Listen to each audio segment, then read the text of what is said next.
How much trouble he avoids who does not look to see what his neighbor says or does, but only at what he does himself, to make it just and pure. Read that again. The most powerful man in Rome, a man whose every word could shape the fate of an empire, understood that the opinions of others, even the opinions of senators and generals and the entire population of the known world, were a kind of trouble. A distraction from the only thing that actually mattered, whether his own actions were just, were pure, were aligned with his own values. If an emperor needed this reminder, what makes us think we are exempt from needing it? The Stoics drew a sharp, deliberate distinction between reputation and character. Reputation is what other people believe about you, built from incomplete information, colored by their own insecurities, filtered through their own limited perspective, and entirely outside your control no matter how hard you work to manage it. Character is what is actually true about you, your values, your integrity, your effort, your honesty, and it is entirely, completely within your control. You can control whether you act with integrity.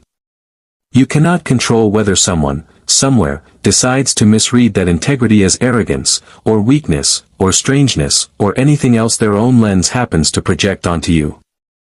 The Stoics did not say reputation doesn't matter at all. They said something more precise and more useful: reputation is external to you, and building your inner peace on something external is like building a house on a foundation that shifts every single day depending on the weather. Build on character instead. It's the only foundation that holds. The morning practice. I promised you something to listen to every morning, and I want to give you that now, not as decoration at the end of this part, but as something you can genuinely begin using tomorrow. Before you check your phone. Before the day's opinions and comparisons and notifications have a chance to flood in and set the agenda for your nervous system, I want you to ask yourself one question, quietly, honestly, in whatever stillness you can find.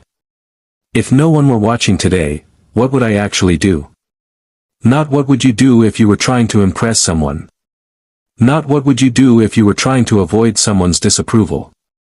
Not what would you do if you were performing a version of yourself for an audience. What would you actually do? Sit with that question for a moment before you answer it.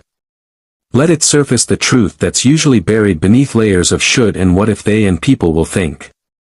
Because somewhere underneath all that noise is a person who already knows what they want, who has known for a long time, and has simply been too afraid of the imagined jury to admit it. That question, asked honestly and consistently, every single morning, is the beginning of the uninstallation process.